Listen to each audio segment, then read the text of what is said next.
పిలిచెరా వరుణ వరదై పలకరా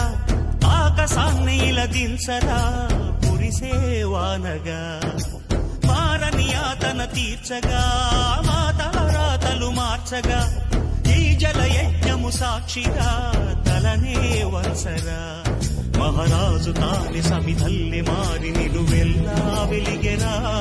భోగాన్ని విడిచి త్యాగాన్ని వలచి తాపసిగా నిలిచెరా